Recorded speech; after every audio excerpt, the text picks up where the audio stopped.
সাইয়েদনা ঈসা আলাইহিস সালাম দাজ্জালকে হত্যা করার জন্য বাংলাদেশে নামবে না,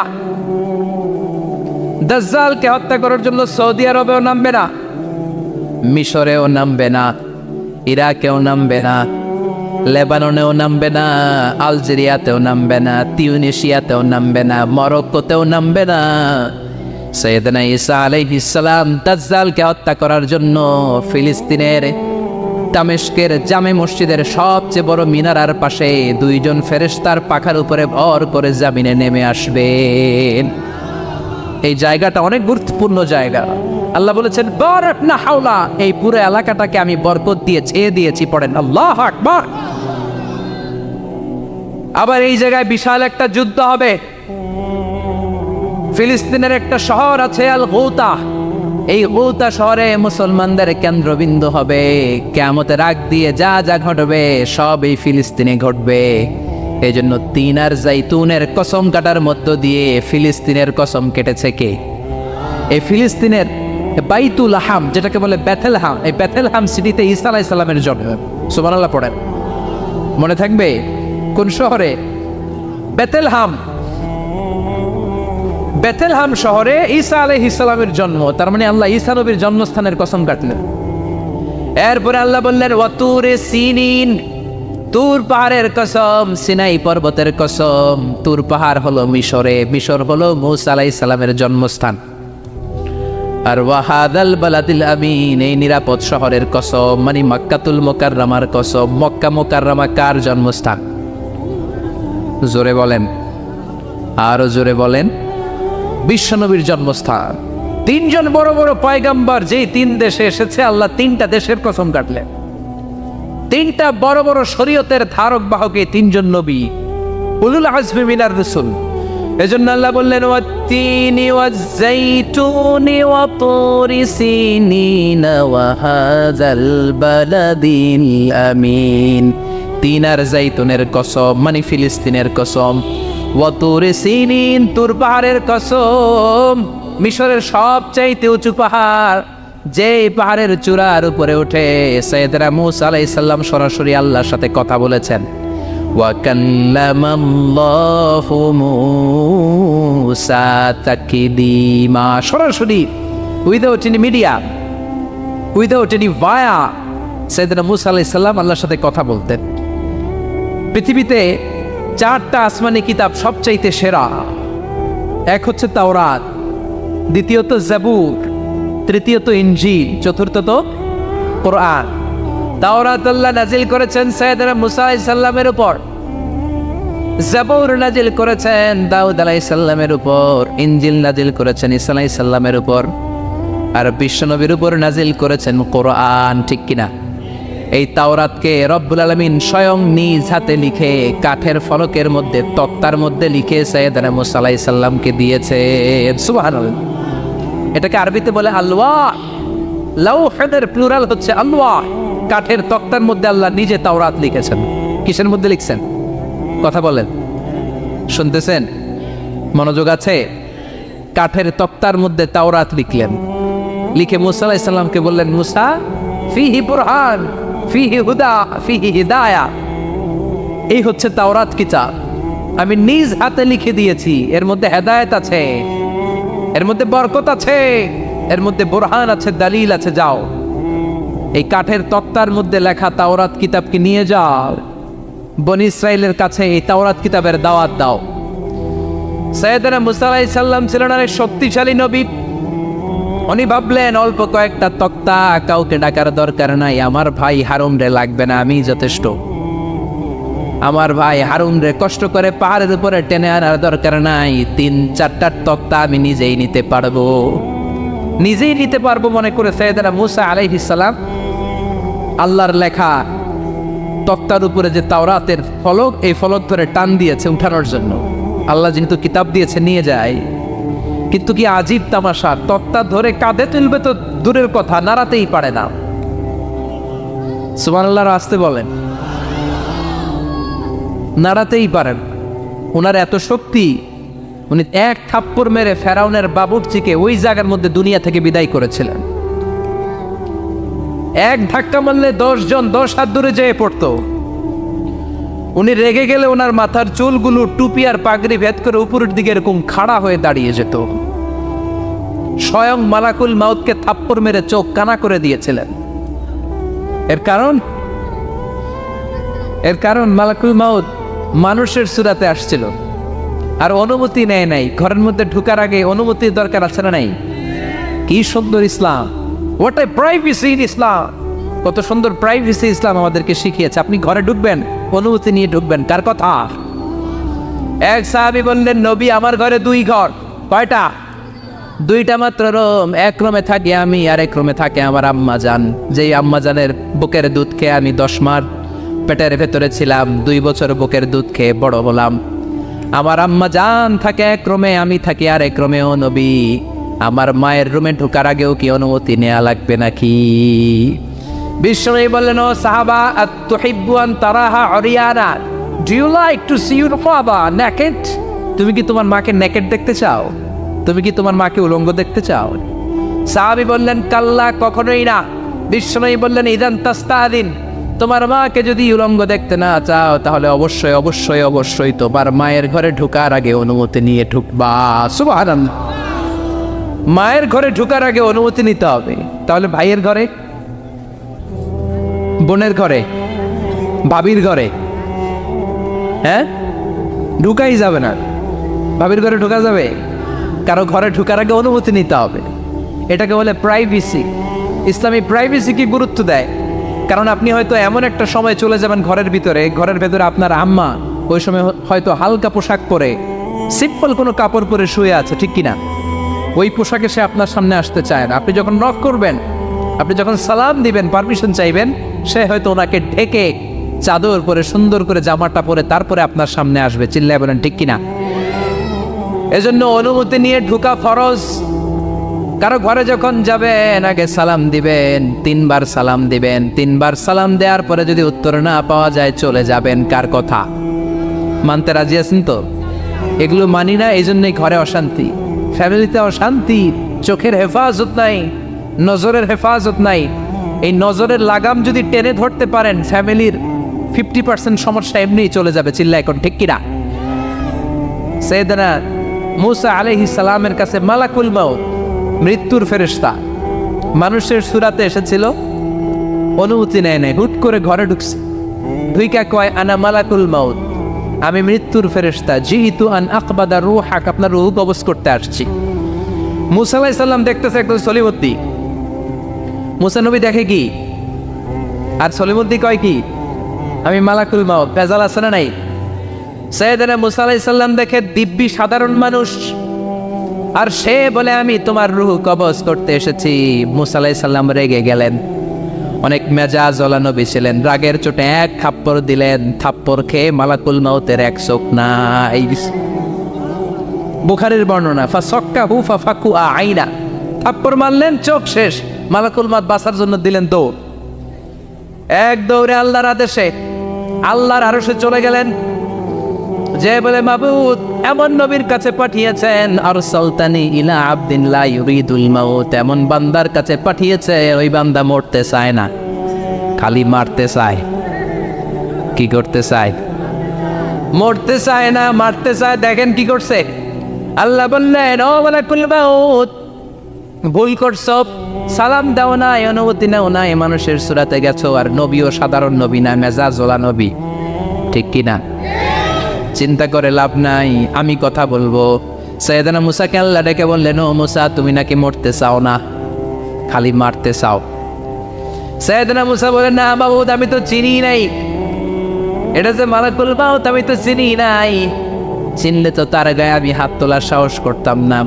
আল্লাহ বললেন, ও মুসা, যাও, দাইয়াদাকা আলা মাতনি সাউর, ওই যে একটা গাভী দেখা যায়, ষাঁড় দেখা যায়, ওই গরুর পিঠের উপরে তোমার ডান হাতটা রেখে দাও। সাইয়েদনা মুসা আলাইহিস সালাম গরুর পিঠের উপরে ডান হাত রাখলেন।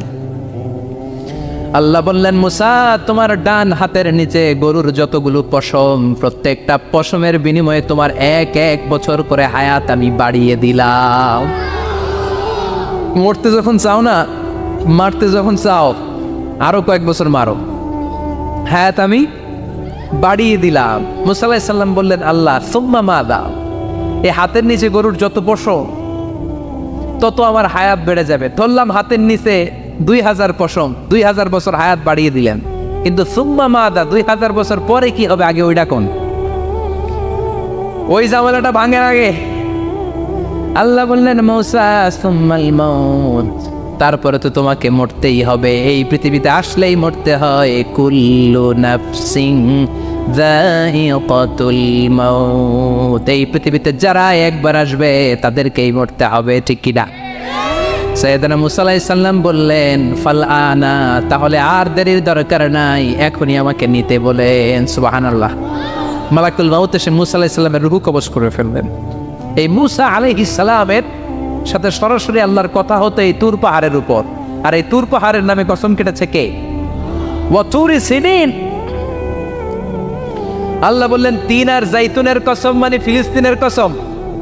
ওয়া তুরি সিনিন, তুর পাহাড়ের কসম, যেই তুর পাহাড়ের উপরে আমি তাওরাত কিতাব নাজিল করেছি।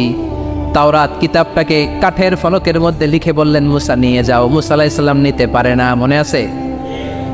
মনে আছে আপনাদের না ভুলে গেছেন? মূসা আলাইহিস সালাম ধরলেন, নাড়াতে পারেন না, আর কাঁধে তুলবে তো দূরের কথা, নাড়াতেই তো পারেন। এত শক্তিশালী নবী। তাওরাতের যে তাওরাতের ফলক, এই বাণীগুলো নিয়ে বাণীবাহকের কাজ করবে, বার্তাবাহকের কাজ করবে, বনী ইসরায়েলের কাছে এই পয়গাম পৌঁছে দিবে, কিন্তু তুলতেই তো পারে না। আল্লাহরে ডেকে বলে আল্লাহ পারি না। আল্লাহ বললেন ট্রাই করো, ট্রাই এগেইন, আবার চেষ্টা কর, দেখো না পারো কিনা। হাবিল সাইয়েদনা মূসা আলাইহিস সালাম ভাবলেন এই দিক দিয়ে পারি না, ওই দিক দিয়ে ধরলে মনে হয় পারবো। এবার তক্তার ওই পাশ দিয়ে নাড়াচাড়া শুরু করছে, ওই দিক দিয়েও পারে না। এবার ভাবলেন এক কাজ করি, মাঝখান দিয়ে দেখি নাড়াতে পারি কিনা। সাইয়েদনা মূসা আলাইহিস সালাম কাঠের তক্তাগুলোর মাঝখান দিয়ে ধরলেন, টান দিলেন, কিন্তু তক্তা নড়ে, নাড়ানোই যায় না, কাঁধে তুলবে তো দূরের কথা। সাইয়েদনা মূসা আলাইহিস সালাম অপারগ হয়ে আল্লাহরে ডেকে বললেন ও মাবুদ পারি না। আল্লাহ আসলে চাচ্ছে মূসা যেন বলে পারি না। মূসা পারে না এটা শুনতে আল্লাহর বড় মনে চায়। সুবহানাল্লাহ কইবেন না? কারণ সব জায়গায় উনি পারে আর মারে। আজকে সাইয়েদনা মূসা আলাইহিস সালামের কণ্ঠে আল্লাহ শুনতে চায় আল্লাহ আমি অপারগ, আমি পারি না। সাইয়েদনা মূসা আলাইহিস সালাম বলে আল্লাহ সাইয়েদনা জিব্রাইলকে যদি বলেন আমারে যদি একটু সাহায্য করে, আমার কাঁধে তুলে দিলে আমি নিয়ে বাড়িতে যাব না। সাইয়েদনা জিব্রাইলকে একটু বলেন। আল্লাহ বললেন যাও জিব্রাইল, হেল্প আউট মূসা, মূসা আলাইহিস সালামকে সাহায্য করো। এবার সাইয়েদনা মূসা আলাইহিস সালাম ধরলেন এই দিকে, সাইয়েদনা জিব্রাইল ধরলেন এই দিকে। দুইজন মিলে তাওরাত লেখা কাঠের তক্তাগুলো উঠাতে চাইলেন, কিন্তু কি আজীব তামাশা, সাইয়েদনা জিব্রাইলও পারে না। সাইয়েদনা মূসা আলাইহিস সালাম বলেন ও ভাই জিব্রাইল চলো জায়গা চেঞ্জ করে তুমি এদিক দিয়ে ধরো, আমি ওই দিকে ধরি, আবার জোরসে টান মারো। দেশগ্রামে কয় না জোরসে টান, এইও সিস্টেমে দুইজন মিলে টানে, কিন্তু নাড়াতেই পারে না। আগে তো হাতে নিবে তারপরে কাঁধে তুলবে, দুইজনেও পারে না। গায়ে যত জোর আছে সাইয়েদনা মূসা আলাইহিস সালাম জোরসে টান দিলেন, যত জোর, সব জোরকে একসাথে করে তিনি টান দিয়েছেন। টানের চোটে দেহের প্রতিটা লোমকূপ থেকে ঘাম বেরোতে শুরু করেছে। টানের চোটে রক টান খেয়ে যাচ্ছে, কোমরের রক ছিঁড়ে যাওয়ার অবস্থা, কিন্তু কাঠের ফলকগুলো নাড়ানো যায়। সাইয়েদনা মূসা আলাইহিস সালাম বললেন আল্লাহ জিব্রাইলও পারে না। জিব্রাইলের সাথে হাজার হাজার সহকারী ফেরেশতা, তাদেরকে একটু বলেন হেল্প করার জন্য। সুবহানাল্লাহ পড়েন। হাজার হাজার ফেরেশতা তুর পাহাড়ের উপর সবাই মিলে জোরে জোরে টান দেয়, জোরে জোরে টান দেয়, সবাই মিলে চেষ্টা করে তাওরাত লেখা ফলক এক প্রান্ত থেকে আরেক প্রান্ত কোনো জায়গা দিয়ে ধরে 1 ইঞ্চি নাড়াতে পারে না। এই অবস্থা দেখে আল্লাহ বললেন ঘটনা কি? আল্লাহ পারি না। সাইয়েদনা মূসা আলাইহিস সালাম কি বলে? আল্লাহ পারি না। আল্লাহ বললেন মূসা এই ফলকগুলোর এত ওজন নয়, কাঠের এই তক্তাগুলোর এত ওজন নয়, কিন্তু এই কাঠের তক্তার মধ্যে যে বাণীগুলো লেখা হয়েছে বাণীগুলো কার? এটা আমার বাণী, আমার কথা। এই জিনিসটা বোঝানোর জন্য আমি এটার ওজনকে ভারী করে দিয়েছি। এবার জিব্রাইলের সহকারী ফেরেশতা লাগবে না, জিব্রাইলের সহযোগিতা লাগবে না, তোমার গায়ে আমি যেই জোর দিয়েছি টান দিয়ে দেখো সবগুলারে কাঁধে তুলে নিতে পারবা। সাইয়েদনা মুসা আলাইহিস সালাম এবার বিসমিল্লাহ বলে সবগুলো তাওরাত লেখা কাঠের তক্তাগুলো কাঁধে নিয়ে এক দৌড়ে বাড়ি। আল্লাহু আকবার। যেই পাহাড়ের উপর এই তক্তা টানাটানির ঘটনা ঘটেছে পাহাড়টার নাম, এজন্য আল্লাহ বললেন ওয়াত্তিনি ওয়াজ্জাইতুনি ওয়া তুরি সিনিনা ওয়া হাযাল বালাদিল আমিন। তিন আর জাইতুনের কসম, তুর পাহাড়ের কসম। আবার তুর পাহাড়ের মধ্যে নূরের তাজাল্লি দিয়েছে কে?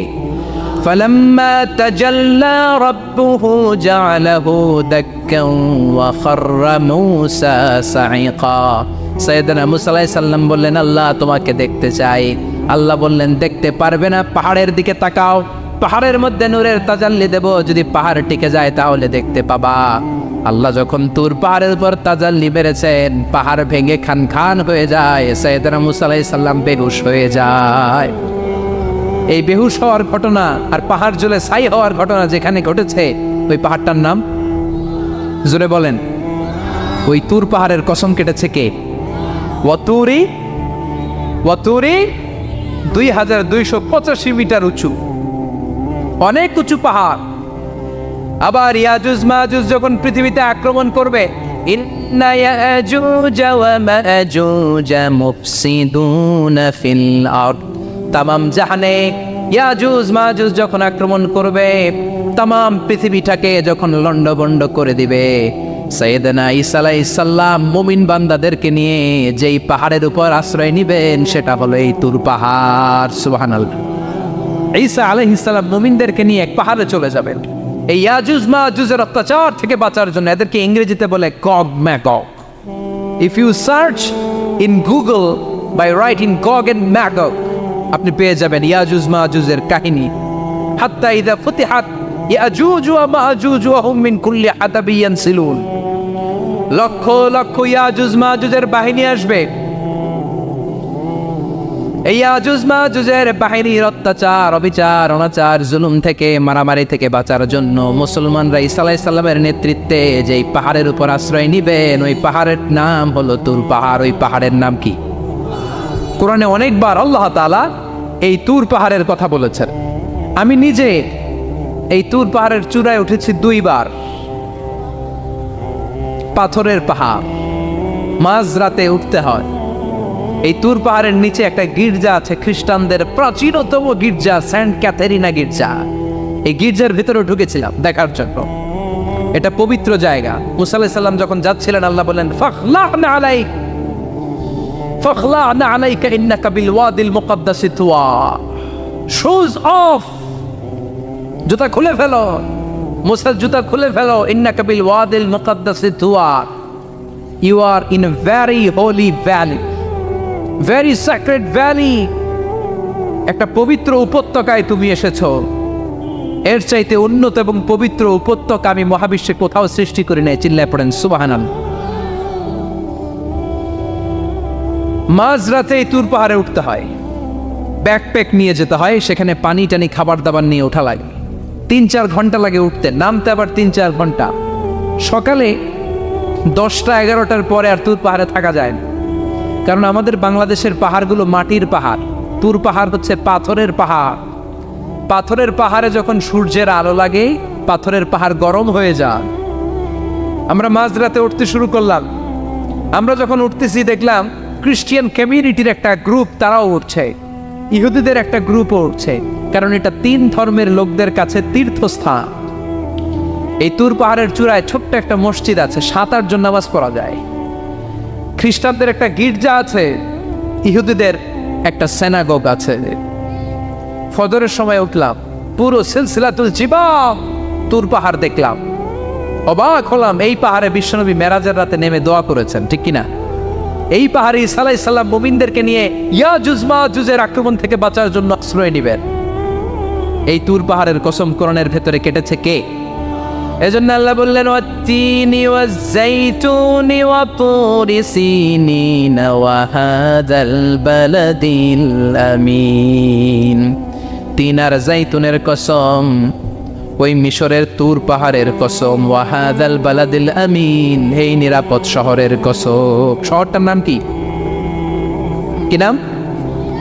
এই নিরাপদ শহর দ্বারা আল্লাহ বুঝিয়েছে মক্কা, না ফিলিস্তিন, না ফিলিস্তিন হচ্ছে প্রথমটা, কিন্তু হাদাল বালাদিল আমিন, এই নিরাপদ শহর দিয়ে আল্লাহ বুঝিয়েছেন মক্কা শহরকে। চিৎকার করে বলবেন কোন শহর? মক্কা শহর। এই মক্কা শহরের আগের নাম বাক্কা। মক্কার আগের নাম কি? জোরে বলেন, আরো জোরে। ইন্না আউওয়ালা বাইতিন উদিআ লিন-নাসি লাল্লাযী বিবাক্কাতা মুবারাকা হুদাল লিল আলামিন। নিশ্চয়ই পৃথিবীর সর্বপ্রথম ঘর যেই শহরের মধ্যে আমি আল্লাহ স্থাপন করলাম, শহরটার নাম হলো বাক্কা শহর। কি শহর? এই বাক্কা পরে চেঞ্জ হয়ে হয়েছে মক্কা। আল্লাহু আকবার। তার মানে আজকে জানলেন মক্কা শহরের আগের নাম হলো বাক্কা। আগের নাম কি? মক্কা শহরে অনেক হোটেল আছে, হোটেলের নাম ফুন্দুক বাক্কা। দেখছেন? ফুন্দুক বাক্কা মানে বাক্কা হোটেল। এই বাক্কা হচ্ছে মক্কার আগের নাম, মনে থাকবে। আল্লাহ বললেন হাদাল বালাদিল আমিন, এই নিরাপদ শহরের কসম, এই শহরের চেয়ে নিরাপদ শহর পৃথিবীর মধ্যে। ইউসাউইরুকুম ফিল আরহামি কাইফা ইয়াশা লা ইলাহা ইল্লা হুয়াল আজিজুল হাকিম। তিনি হলেন এমন সত্তা যিনি মায়ের পেটে থাকা অবস্থায় তোমাদের চেহারার ডিজাইন করে দিয়েছে। চিল্লায়া বলেন সুবহানাল্লাহ। তাহলে চারটা কসম কেটে আল্লাহ যে দামি কথাটা বললেন, লাকাদ খালাকনাল ইনসানা ফি আহসানি তাকওয়িম, সুন্দর আকৃতিতে তৈরি করেছি। এজন্য সুন্দর চেহারাটা নিয়ে যখন আয়নার সামনে দাঁড়াবেন, তখন আপনি আয়নার দোয়া পড়বেন আল্লাহুম্মা হাসসানতা খালকি ফাহসিন খুলুকি। বিশ্বনবীর চেহারা সুন্দর বেশি না কম? জোরে বলেন। চাঁদের চেয়ে সুন্দর তুমি নবী আমার কামলিওয়ালা, চাঁদের চেয়ে সুন্দর তুমি নবী আমার কামলিওয়ালা। দু জাহানের বাদশাহ তুমি প্যারা নবী সাল্লে আলা, দু জাহানের বাদশাহ তুমি প্যারা নবী সাল্লে আলা। চাঁদের চেয়ে সুন্দর তুমি নবী আমার কামলিওয়ালা। সুবহানাল্লাহ। বিশ্বনবীর চেহারাটা বড় সুন্দর ছিল। এত সুন্দর চেহারার মানুষ পৃথিবীতে দ্বিতীয়টা নাই। ওই চেহারা নিয়ে বিশ্বনবী আয়নার সামনে যখন দাঁড়াতেন, উনি বলতেন আল্লাহুম্মা হাসসানতা খালকি ফাহসিন খুলুকি। এর মানে হলো, আল্লাহ আমার চেহারাটা আপনি যেমন সুন্দর করেছেন, আমার চরিত্রটাও সুন্দর করে দিয়ে। This is the attitude. এটাকে বলা হয় attitude. What a marvellous amazing attitude he belongs. বিশ্বনবীর কি সুন্দর অ্যাটিটিউড ছিল। সুন্দর চেহারা নিয়ে আয়নার সামনে দাঁড়িয়ে তিনি বলতেন, আল্লাহ আমার চেহারাটা যেমনি সুন্দর করেছো, আমার চরিত্রটাকেও সুন্দর করে দাও। আমার বাহিরটা যেমন সুন্দর, আল্লাহ আমার ভেতরটারেও সুন্দর করে দিও। পড়েন আমিন। এই আয়নার দোয়া পারেন তো? আয়নার সামনে দাঁড়ায় এই দোয়া পড়েন তো? নাকি বলেন আয়না বসাইয়া দিও কলবের ভিতর? এগুলো বলবেন? পড়েন আল্লাহুম্মা হাসসানতা খালকি ফাহসিন খুলুকি, আল্লাহুম্মা হাসসানতা খালকি ফাহসিন খুলুকি। হে আল্লাহ, সবাই বলেন হে আল্লাহ, তুমি আমার চেহারাটা সুন্দর করেছ, তুমি আমার চরিত্রটাও সুন্দর করে দিও। আমিন। আর জোরে পড়েন আমিন। এই জন্য নিজে যখন আয়নার সামনে দাঁড়াবেন এটা বলবেন, আপনার স্ত্রী যখন আয়নার সামনে দাঁড়ায় তখন এইটা বলবেন, আপনার বাচ্চা যখন আয়নার সামনে দাঁড়ায় তখন এই দোয়া পড়বেন। রাজি আছেন তো? আয়নার সামনে দাঁড়িয়ে আমরা বলবো হাসসানতা খালকি, আল্লাহ তুমি আমার চেহারাটা সুন্দর করেছো। আমরা সবাই সুন্দর, আমরা সবাই সুন্দর। যার কালার কালো, কালো চামড়ার লোক, তার মধ্যে একটা সৌন্দর্য আছে না নাই? আল্লাহ বললেন এই কালো আর ধলো এগুলো তো বাইরে। ওয়াখতিলাফু আলওয়ানিকুম ওয়া আলসিনাতিকুম, তোমাদের গায়ের রঙের ভিন্নতা, ভাষার ভিন্নতা, এগুলো আল্লাহর মিরাকেল। একজন সাদা, একজন কালো, একজন ধূসর বর্ণের, এক একজনের চেহারার সাথে আরেকজনের চেহারার মিল নাই। সুবহানাল্লাহ। এটাই সৌন্দর্য।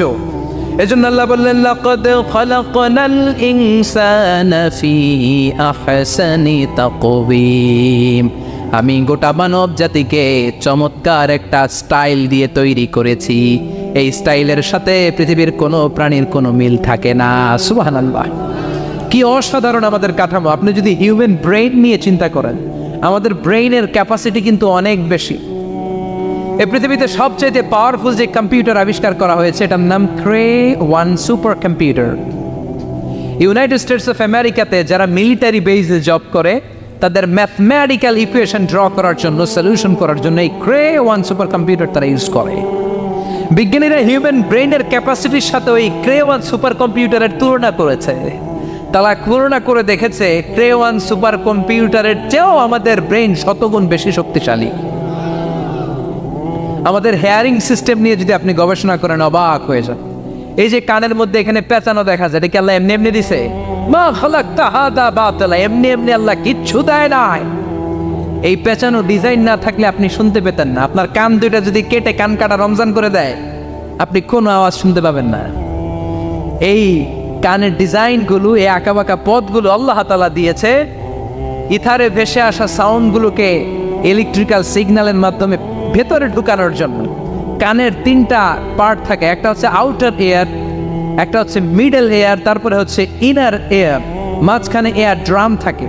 এই আউটার এয়ার থেকে, মিডল এয়ার থেকে তারপরে ইনার এয়ারে ইলেকট্রিক্যাল সিগন্যাল দিয়ে বাতাসে ভেসে আসা এই সাউন্ডের ওয়েভগুলো, এই তরঙ্গগুলোকে ইলেকট্রিক্যাল সিগন্যাল দিয়ে ট্রান্সমিট করে ব্রেইনের হেয়ারিং নার্ভের কাছে পাঠিয়ে দেয়। এই সূক্ষ্ম কাজগুলো হতে আসলে অনেক সময় লাগে, কিন্তু 1 সেকেন্ডের মধ্যে আমি বলছি আর আপনারা সেকেন্ডে শুনছেন। চিল্লা এখন সুবহানাল্লাহ।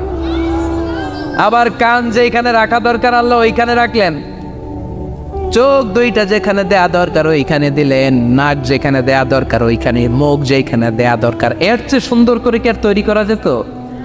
নাক এইখানে না রেখে অন্য জায়গায় সেট করলে কি বেশি সুবিধা হতো? নাক যদি পেছনে থাকতো, খাওয়ার সময় খাবারটা বাসি না ভালো এটা ঘ্রাণ নেওয়ার জন্য সব সময় খাবার পেছনে নিয়ে ধরা লাগতো, ঠিক কিনা? তার মানে নাক এই জায়গায় রাখাতে সুবিধা হয়েছে না? সুবহানাল্লাহ কইবেন না? কি সুন্দর মুখটা দিলেন, হ্যাঁ, কি সুন্দর চোখ দিলেন। এই কান দিয়ে আমরা শুনি, দেখেন কানের সেটিংটা কত সুন্দর। ধরেন ফর এন এক্সাম্পল, উদাহরণস্বরূপ এই কানটা আল্লাহ এইখানে না রেখে এই কান যদি আপনার এই বাম বগলের ভিতরে দিত, আর এই কান যদি আপনার এই বগলের নিচে দিত, তাহলে আজকে মিজানুর রহমান আজহারের ওয়াজ শোনার জন্য সবার এইভাবে বসে থাকা লাগতো 1.5 ঘন্টা। কারণ এইভাবে এখন যেভাবে আছেন এইভাবে বসে থাকলে তো কান চাপা পড়ে যেত, কথা একটাও শোনা যেত না। সুবহানাল্লাহ কইবেন না? চোখের সেটিংটা কত সুন্দর। চোখ এইখানে না রেখে যদি মাত্র 2 ইঞ্চি উপরে এনে দিত, সেজদা দিতে পারতেন। শীতকালে যে ফুটবল খেলেন, হেড দিতে পারতেন। হেড দিতে গেলে বল চোখের মধ্যে লাগা, চোখ শেষ। সুবহানাল্লাহ পড়েন। কি অসাধারণ অবকাঠামো! এই হিউম্যান অ্যানাটমি নিয়ে গবেষণা করলে মানুষ অবাক হয়ে যায়। দেহের ভেতরে কি সমস্ত যন্ত্রপাতি দিলেন, কিডনি দিলেন, গল ব্লাডার দিলেন, হার্ট দিলেন, লাং দিলেন। যেখানে যে অঙ্গটা রেখে দেওয়া দরকার ঠিক সেইভাবে মায়ের পেটে থাকতেই আমাদের ডিজাইন দিয়েছে কে? এতগুলো ডিজাইনের মালিক কে? 600 কোটি মানুষ যদি পৃথিবীতে থেকে থাকে তাহলে 600 কোটি ডিজাইন লাগছে না ওনার? আরো কয়শো কোটি আসবে আমরা জানি। কয়শো কোটি ডিজাইন চলে গেছে জানি। একটা ডিজাইনের সাথে আরেকটা ডিজাইনের মিল আছে? চিৎকার করে বলেন এই কারিগরটা কে? এজন্য আল্লাহ বলেন 4টা জিনিসের কসম কেটে তোমাদেরকে আমি যেটা বলবো শোনো। লাকাদ খালাকনাল ইনসানা ফি আহসানি তাকওয়িম। আমি মানুষের আকৃতিটা, মানুষের চেহারাটা বড্ড সুন্দর করে তৈরি করেছি। এত সুন্দর করে আল্লাহ তৈরি করেছেন, এর কোনো বাতিল নাই, কোনো বিকল্প নাই। চোখ যেমন হওয়া দরকার ঠিক তেমন। এই চোখ নিয়ে কত গবেষণা হয়েছে শুনলে অবাক হয়ে যাবেন। মাত্র 2 মিলিমিটার ডাইমেনশনের ছোট্ট আমাদের চোখ। এই চোখ দিয়ে আমরা অনেক কিছু দেখি। কাছের জিনিস যেমনি দেখি, দূরের জিনিসও দেখি। দূরের চাঁদ দেখি, দূরের সূর্য দেখি, দূরের মেঘমালা দেখি, ওই বিমানটাকে দেখি, আবার কাছে ছোট্ট মানুষটাকেও দেখি, ঠিক কিনা? এটার ভেতরে আল্লাহ অনেক পাওয়ারফুল মেগাপিক্সেল দিয়েছেন। এই পৃথিবীতে সবচাইতে পাওয়ারফুল যে ক্যামেরাগুলো আবিষ্কার হয়েছে মুভি শুট করার জন্য, সেখানে যেই মেগাপিক্সেল আল্লাহ দিয়েছেন চোখের ভেতরে এর কয়েক গুণ বেশি দিয়েছেন। চিল্লায় বলেন আল্লাহু আকবার। এই চোখ দিয়ে মেডিকেল সায়েন্স বলছে human ice can identify more than 10 million colours. 1 মিলিয়নে 10 লক্ষ, 10 মিলিয়নে কত? 1 কোটি। তার মানে এই চোখ দিয়ে আমরা আমাদের এক একটা চোখ দিয়ে 1 কোটি ধরনের রং শনাক্ত করতে পারি। এক লাল রঙের মধ্যে কত লাল, লাইট রেড, ডিপ রেড, কত ধরনের মিক্স করে কত কালার হয়, সব কিছু চোখ দিয়ে আমরা ধরতে পারি। চিল্লায় বলেন আল্লাহু আকবার। জিহ্বা দিয়ে স্বাদ নেওয়ার সুযোগ দিলেন। এই জিহ্বার পার স্কয়ার সেন্টিমিটারে টেস্ট বাড রয়েছে 184টা।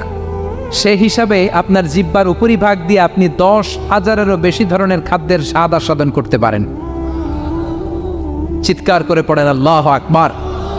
এক একটা অঙ্গ নিয়ে যদি আপনি গবেষণা করেন, কত কাজ করার সুযোগ আল্লাহ তাআলা দিয়ে দিলেন।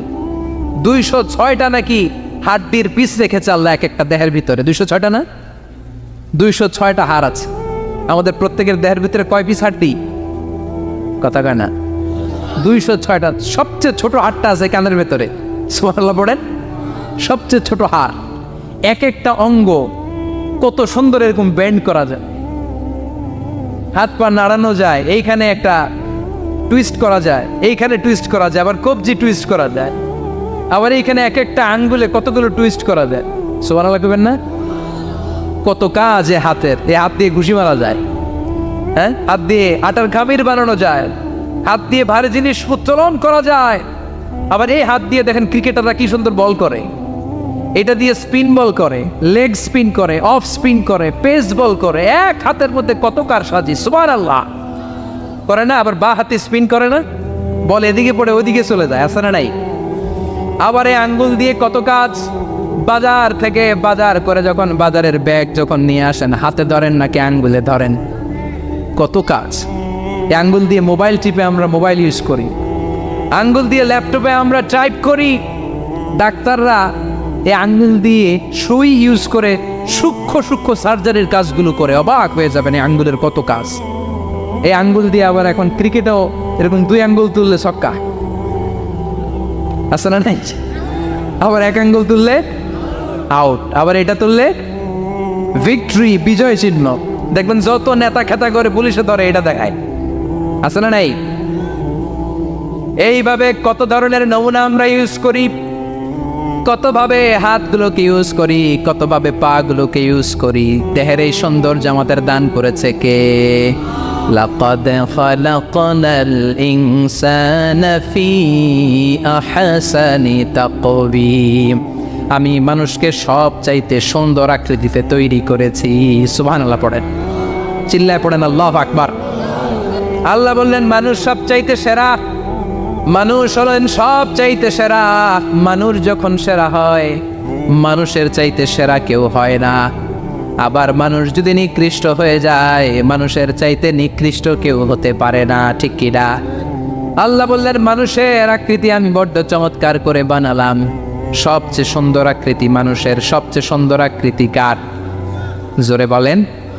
সবচেয়ে বেশি মর্যাদা কার? আশরাফুল মাখলুকাত কে? আশরাফুল মাখলুকাতকে চিল্লায়া বলেন। নাকি হাতি?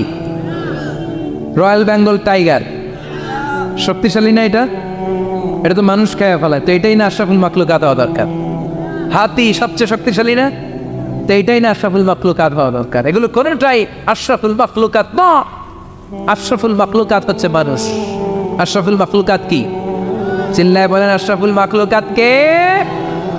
এজন্য আল্লাহ বললেন লাকাদ খালাকনাল ইনসানা ফি আহসানি তাকওয়িম। আমি মানুষকে চমৎকার আকৃতি দিয়ে তৈরি করেছি। সুম্মা রাদাদনাহু আসফালা সাফিলিন। আবার মানুষকে আমি একেবারে নিম্নগামী করেছি। উপরে যেমনি নিয়েছি, আবার মানুষকে নিম্নগামীও করেছি। তার মানে মানুষ যদি সম্মানিত হয়, মানুষের চেয়ে বেশি সম্মানিত কেউ হতে পারে? মানুষ যদি সম্মানিত হয়, মানুষের চেয়ে সম্মানিত হওয়ার সুযোগ কারো আছে? দলিল কি? দলিল হচ্ছে বিশ্বনবী যখন মেরাজে যাচ্ছিলেন, একটা সার্টেন লেভেল, যে একটা নির্দিষ্ট জায়গায় যে সাইয়েদনা জিব্রাইল বললেন ইয়া রাসূলুল্লাহ আমি আর উপরে যেতে পারবো না, আমার খেলা এই জায়গায় শেষ, নবী আপনার খেলা এখন শুরু। সুবহানাল্লাহ। ও নবী, এই জায়গার নাম সিদরাতুল মুনতাহা, এটা সীমান্ত বৃক্ষ, এটা হচ্ছে বর্ডার এরিয়া। কি এরিয়া? এটা হলো বর্ডার এরিয়া, এখানে আমার খেলা শেষ। আজীবন আমি এই জায়গায় এসে কান পেতে আল্লাহর অর্ডার শুনেছি, আর ওই অর্ডার তামিল করার জন্য দুনিয়াতে নেমেছি। আমি জিব্রাইলের উপরে যদি 1 ইঞ্চি উপরে ওঠার চেষ্টা করি, আমার শত শত পাখাগুলোকে জ্বালিয়ে ছাই করে দিবে কে? সাইয়েদনা জিব্রাইল আর উপরে যেতে পারে নাই। যেখানে সাইয়েদনা জিব্রাইলের খেলা শেষ, ওইখানে বিশ্বনবীর খেলা শুরু হয়েছিল। কোন সুবহানাল্লাহ। তার মানে মানুষ যখন উপরে ওঠে, এত উপরে উঠে যায়, ফেরেশতাদেরকেও হার মানিয়ে ফেরেশতাদের উপরে চলে যায়। আবার মানুষ যখন নিচে নামতে শুরু করে, শয়তানকেও হার মানিয়ে নিচে চলে যায়, ঠিক কিনা? তার মানে হাইয়ার হলে সব দিক দিয়ে হাইয়ার। হাইয়েস্ট তো অল ক্রাইটেরিয়াতে সে হাইয়েস্ট, লোয়েস্ট তো অল ক্রাইটেরিয়াতে সে লোয়েস্ট। মানুষ ভালো হলে এর চেয়ে ভালো আর হয় না, মানুষ খারাপ হলে তার চাইতে খারাপ আর হয় না। এজন্য আল্লাহ বললেন সুম্মা রাদাদনাহু আসফালা সাফিলিন। মানুষকে যেমনি আমি সুন্দর আকৃতি দিয়ে তৈরি করেছি, আবার ওই মানুষকে আমি আল্লাহ নিম্নগামী করেছি। যেটা উপরে ওঠে ওইটা আবার নিচেও নামা লাগে, ঠিক কিনা? নিরাশ হবেন না, হতাশ হবেন না, হাল ছাড়বেন না, ভরসা রাখুন কার উপর? মনে থাকবে এই সূরার সেন্ট্রাল থিম বা সাবজেক্ট ম্যাটার, কেন্দ্রীয় আলোচ্য বিষয় হচ্ছে নিরাশ হওয়া যাবে না, হতাশ হওয়া যাবে না, হাল ছেড়ে দেওয়া যাবে না, ভরসা রাখতে হবে কার উপর? এজন্য আল্লাহ আলোর কথা বলেছেন। সুবহানাল্লাহ পড়েন। এই সূরা নাজিলের একটা ব্যাকগ্রাউন্ড আছে, শুনবেন? কোন প্রেক্ষাপটে নাজিল হলো শুনবেন? এই সূরাটা হচ্ছে সূরাতুদ দুহা, হচ্ছে মাক্কি সূরা। কি সূরা? সবাই কন মাক্কি সূরা, এবং মাক্কি যুগের একেবারে শুরুর দিকে নাজিল হওয়া সূরা। বিশ্বনবীর কাছে কোরআনের শুরুর দিকে যে সমস্ত আয়াত নাজিল হয়েছে, বিশ্বনবী প্রচার করেছেন। কারণ আল্লাহ বলেছেন বাল্লিগ মা উনজিলা ইলাইক, নবী আপনার কাছে আমি যা নাজিল করেছি প্রচার করে দেন, প্রচার করে দেন। তো যাই নাজিল হতো বিশ্বনবী প্রচার করে দিত। হঠাৎ করে কোরআন নাজিল হওয়া বন্ধ হয়ে গেল, আর নাজিল হয় না। বিশ্বনবী started to miss the revelation, কোরআনকে খুব মিস করতে লাগলেন। কিরে, কি সুন্দর জিবরাইল আসতো কোরআন নিয়ে, ওহী নিয়ে, আসে না কেন? নাজিল হচ্ছে না কেন? এখন বিশ্বনবী কোরআন পেলে কোরআন প্রচার করত, কোরআনের আয়াতগুলো সবার সাথে শেয়ার করত। এখন নাজিল হয় না, শেয়ারও করতে পারে, প্রচারও করতে পারে, প্রচার কার্যক্রম বন্ধ। কাফেরদের মধ্যে গুনগুন শুরু হয়ে গেল, মুহাম্মদ তোর রব তোরে ভুলে গেছে। নাউজুবিল্লাহ কইবেন না? তোমার রব তোমারে ভুলে গেছে, তোমার আল্লাহ তোমার উপর অসন্তুষ্ট হয়েছে। কোনো বর্ণনায় এসেছে 15 দিন, কোনো বর্ণনায় 1 মাস, কোনো বর্ণনায় 3 মাস, কোনো বর্ণনায় 6 মাস ওহী নাজিল বন্ধ ছিল। বিশ্বনবী ওহীকে মিস করতে লাগলেন। ঘটনা কি? ওহী নাজিল হয় না কেন? আমি এখন কি প্রচার করব? বিশ্বনবী আর কিছুই প্রচার করতে পারছেন না, নাজিলও হয় না, উনিও প্রচার করতে পারেন না। কারণ বিশ্বনবী তো মন গড়া কিছু বলেন না। বলেন ওয়ামা ইয়ানতিকু আনিল হাওয়া ইন হুয়া ইল্লা ওয়াহয়ুই ইউহা। আল্লাহর ওহী আসলে বিশ্বনবী বলে, তা না হলে বিশ্বনবী বলে? বিশ্বনবী যাই নাজিল হতো প্রচার করে দিতেন, যা তোনার উপর অবতীর্ণ হতো মানুষের সাথে শেয়ার করে দিতেন। এখন আয়াত নাজিল হয় না, বিশ্বনবীও শেয়ার করতে পারে না। সাহাবারা বলল বিশ্বনবী আয়াত নাজিল হয় না কেন? বিশ্বনবী বলে আমি কিছু জানি না। কাফির মুশরিক মহলে গুনগুনানি শুরু হয়ে যায়। ঘটনা কি? মুহাম্মদের রব মুহাম্মদ রে বুইল্লা গেছে, মুহাম্মদের রব মুহাম্মদের ছাইরা দিছে, মুহাম্মদের আর পছন্দ করে না, এজন্য কোনো আয়াত নাজিল করে না। বিশ্বনবীর চাচি আবু লাহাবের স্ত্রী উম্মে জামিল বলল, মুহাম্মদ তোমার শয়তানটা বুঝি তোমার কাছে আসে না? এই শয়তান দ্বারা উদ্দেশ্য নিয়েছে জিবরিল আলাইহিস সালামকে। নাউজুবিল্লাহ পড়েন। এবার বিশ্বনবী টেনশনে পড়ে গেলেন। ঘটনা কি রে? কি ভুল আমার হয়? কি অন্যায় আমি করলাম? কি ভুল আমার হচ্ছে? কি ত্রুটি আমার, যে কারণে আল্লাহ আমারে পছন্দ করে না? 3 মাস 6 মাস হয়ে যায়, আকাশ থেকে কোনো ওহী নাজিল হয় না। কি আমি করলাম? আমার মনে হয় আমার কোনো ভুল হয়েছে, আমার কোনো ত্রুটি হয়েছে, অন্যায় হয়েছে, যে কারণে আমার আল্লাহ আমারে পছন্দ করে না। মাঝে মাঝে আমাদের জীবনে এরকম হতাশা আছে না নাই? কিরে, আমি এত দোয়া করি কবুল হয় না কেন? আমার জীবনে এত দুঃখ কেন? আমার জীবনে এত কষ্ট কেন? আমার জীবনে তো ভালো কিছু হয় না। সবাই হুর হুর করে এগিয়ে যায়, কত সুন্দর ক্যারিয়ার, বিসিএস হয়ে যায়, সরকারি জব হয়ে যায়, ব্যবসায় লালে লাল, আমার তো কিছু হয় না, আমার কিচ্ছু হলো না।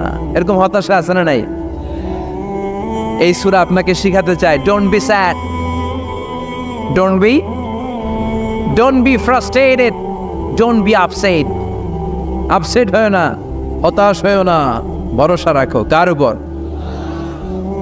আজীবন হতাশাগ্রস্ত মানুষের জন্য এই সূরাটা একটা আলোকবর্তিকা আর মশাল হয়ে কাজ করবে। সুবহানাল্লাহ পড়েন। মোটিভেশনাল সূরা। আল্লাহু আকবার। বিশ্বনবী চিন্তায় পড়ে গেলেন, মনে হয় ভুল হয়েছে, কেন ওহী আসে না? কি আমার অপরাধ? কেন কোরআনের আয়াত নাজিল হয় না? কেন আল্লাহ ওহী পাঠায় না? বিশ্বনবী যখন চিন্তিত, বিশ্বনবী যখন হতাশ, তখন আল্লাহ নাজিল করলেন ওয়াদ-দুহা, ওয়াল-লাইলি ইযা সাজা, ওয়াদ-দুহা, আলোর শপথ, ওয়াল-লাইলি ইযা সাজা, আর রাতের শপথ, যখন রাতটা নিঝুম হয় আর হয় নিস্তব্ধ। সুবহানাল্লাহ কইবেন না? আল্লাহ আলোর শপথ করলেন। এজন্য হতাশ হবেন না।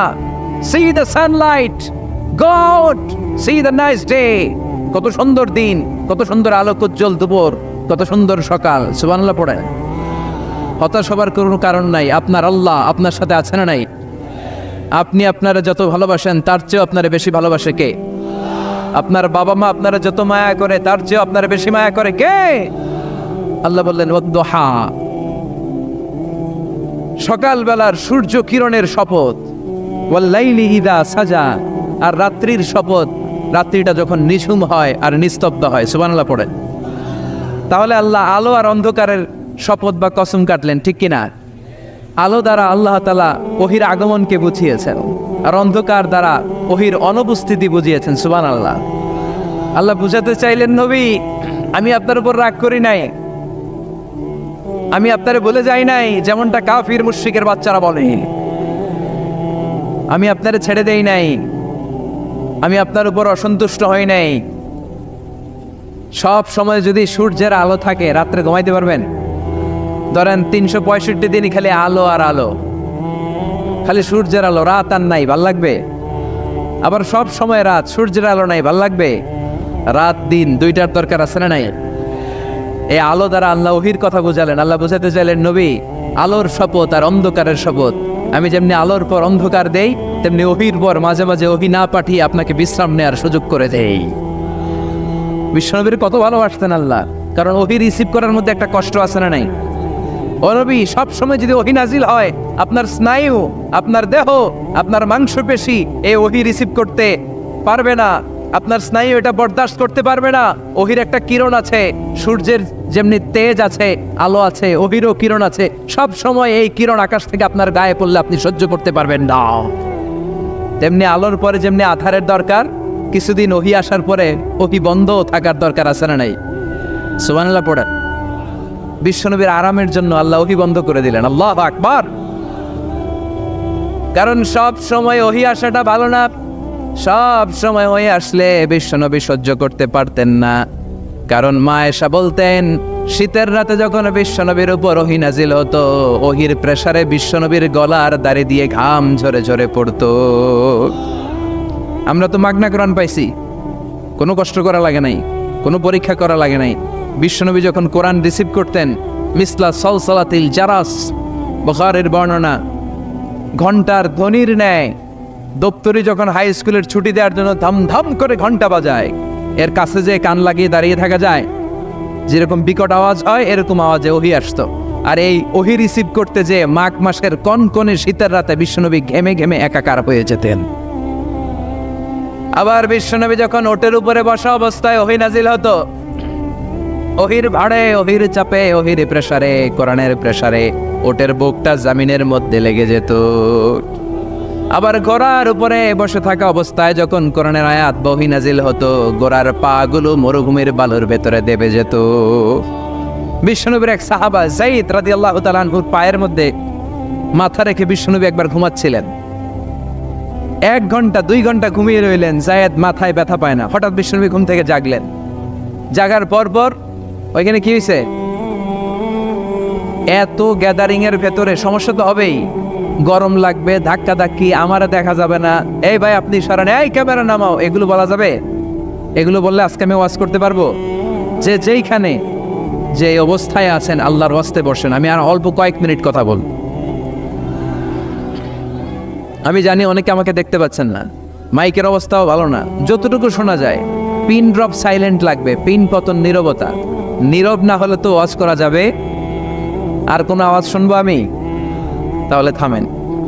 ওহি রিসিভ করতে বিশ্বনবীর কত কষ্ট হতো খেয়াল করে শুনুন। আবার ডানে বায়ে তাকায়। শাওয়ারের ভাইয়েরা এদিকে তাকান, আমার দিকে, হয়েছে? বাস আমার দিকে তাকান। ওহি রিসিভ করতে বিশ্বনবীর কত কষ্ট হতো। জায়েদ রাদিয়াল্লাহু তাআলা আনহুর পায়ের মধ্যে মাথা রেখে বিশ্বনবী শুয়ে আছেন। 1 ঘন্টা 2 ঘন্টা শুইলেন, উনি ব্যথা পায় না। হঠাৎ বিশ্বনবী ঘুম থেকে জাগলেন। জাগার সাথে সাথে আকাশ থেকে কোরআনের আয়াত নাজিল হতে লাগলো। আর জায়েদ বলে 2 ঘন্টায় আমার কিছু হয় না, কিন্তু যখনই আমার রানের মধ্যে মাথা রেখে বিশ্বনবী শুয়ে আছেন আর কোরআনের আয়াত নাজিল হতে লাগলো, আমার মনে হচ্ছে আমার রানটা ফেটে টুকরা টুকরা হয়ে যাবে, আমার হাড্ডি ফেটে খান খান হয়ে যাবে।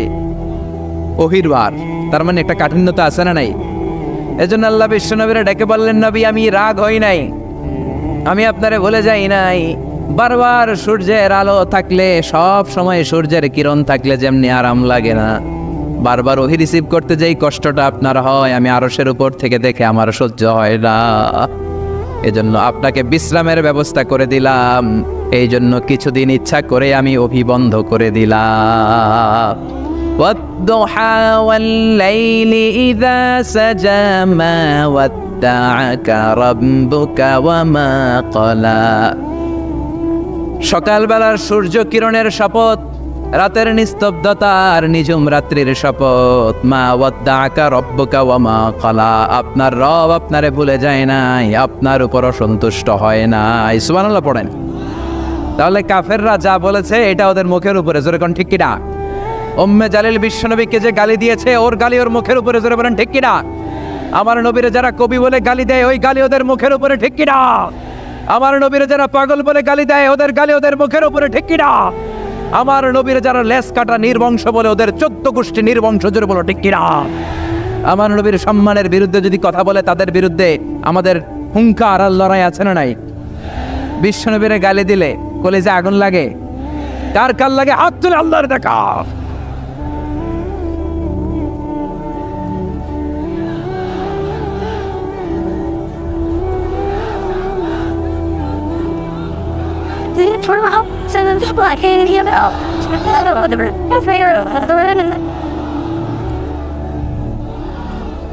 বিশ্বনবীর সম্মান, এটার কোনো তুলনা হয়?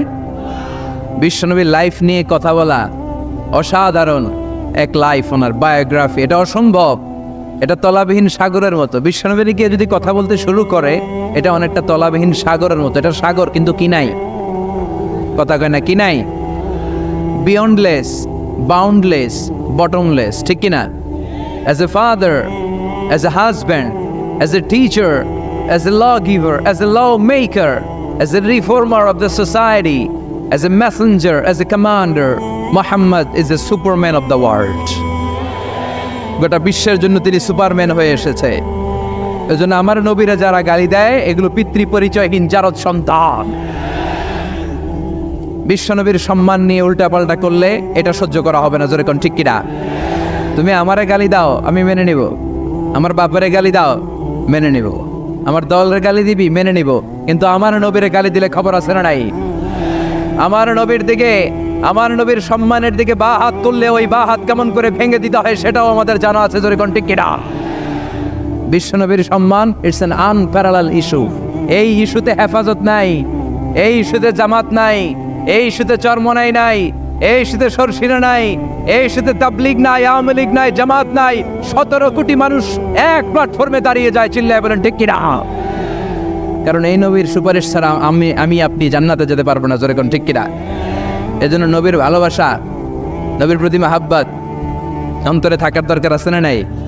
আল্লাহকে যে পাইতে চায় হযরতকে ভালোবেসে আরশ কুরসি লৌহ কালাম না চাইতে পেয়েছে সে হযরতকে ভালোবেসে আরশ কুরসি লৌহ কালাম না চাইতে পেয়েছে সে। ঠিক কিনা? বিশ্বনবীর ভালোবাসলে গোটা বিশ্ব তার পায়ের সামনে এসে চুমুকাবে। আমরা এই নবীর ভালোবাসা চাই, আমরা এই নবীর শাফাত চাই, আমরা এই নবীর নেতৃত্বে জান্নাতে ঢুকতে চাই। এজন্য আল্লাহ বললেন, নবী মা ওয়াদ্দাআকা রাব্বুকা ওয়া মা ক্বালা, ভয় নাই, চিন্তা নাই, হতাশ হবেন না, নিরাশ হবেন না, আমার উপর ভরসা রাখেন। আপনার আল্লাহ আপনারে ভুলে যায় নাই, আপনার আল্লাহ আপনার উপর অসন্তুষ্ট হয় নাই। ও নবী, আপনি জেনে রাখেন, আল আখিরাতু খায়রুল লাকা মিনাল উলা, দুনিয়ার বুকে অনেকে আপনারে গালি দিবে, দুনিয়ার বুকে আপনার অনেক বিপদ আসবে, দুনিয়াটা আসল নয়, আসল হলো আখিরাত। ওয়ালাল আখিরাতু খায়রুল লাকা মিনাল উলা, ও নবী, আখিরাত এই দুনিয়ার চেয়ে আপনার জন্য শ্রেষ্ঠ। আরেক আয়াতে বললেন শ্রেষ্ঠ এবং স্থায়ী। বাল তুনসিরুনাল হায়াতাদ দুনিয়া ওয়াল আখিরাতু খায়রুন ওয়া আবকা। সুবহানাল্লাহ। ও নবী, এই দুনিয়া স্থায়ী না, এই দুনিয়া শ্রেষ্ঠ নয়, শ্রেষ্ঠ আর স্থায়ী জায়গা হলো জান্নাত। এজন্য দুনিয়ার জন্য পাগল হওয়া যাবে না, মুমিন পাগল হয় আখিরাতের জন্য। এই দুনিয়াতে আজীবন থাকতে আসি নাই, আজীবন থাকবেন? কথা কন। এজন্য এতজনের ভয় পেয়ে লাভ কি? ভয় পাবো আমরা একজনের, চিল্লায় বলেন তিনি কে? যাদের হৃদয়ে আছে আল্লাহর ভয়, তারা কবু পথ ভুলে যায় না। আল্লাহর প্রেম ছাড়া এই দুনিয়ায় কারো কাছে কোনো কিছু চায় না। রাতের আধারে যারা সেজদাতে রয়, দু চোখের শ্রুতে নদী যেন বয়। ছলনার হাতছানি যতই আসুক, পেছনে ফিরেও সে তাকায় না। যাদের হৃদয়ে আছে আল্লাহর ভয়, তারা কবু পথ ভুলে যায় না। আল্লাহর প্রেম ছাড়া এই দুনিয়ায় কারো কাছে কোনো কিছু চায় না, কারো কাছে কোনো কিছু চায় না। ঠিক কি না? মুমিনের ভয় একজনের প্রতি, চিল্লায় বলেন তিনি কে? আল্লাহ বললেন, আল আখিরাতু খায়রুল লাকা মিনাল উলা। ও নবী, দুনিয়াতে এত ভয় পেয়ে কোনো লাভ নাই। বিড়ালের মতো হাজার বছর না বেঁচে সিংহের মতো একটা গর্জন দিয়ে মরার দাম অনেক বেশি। আল আখিরাতু খায়রুল লাকা মিনাল উলা। এই দুনিয়ার জীবনের চেয়ে নবী আখিরাতের দাম অনেক বেশি। এই দুনিয়ায় আমরা আজীবন থাকতে আসি, চলে যেতে হবে। এরপরে বিশ্বনবীকে আল্লাহ সান্ত্বনা দিচ্ছেন, নবী আপনি হতাশ হবেন না, নিরাশ হবেন না, ভরসা রাখেন। ওয়ালা সাউফা ইউতিকা রাব্বুকা ফাতারদা, আপনার প্রভু অচিরে আপনাকে এমন এমন জিনিস দান করবে, এই জিনিসগুলো পেয়ে আপনি খুশি হয়ে যাবে।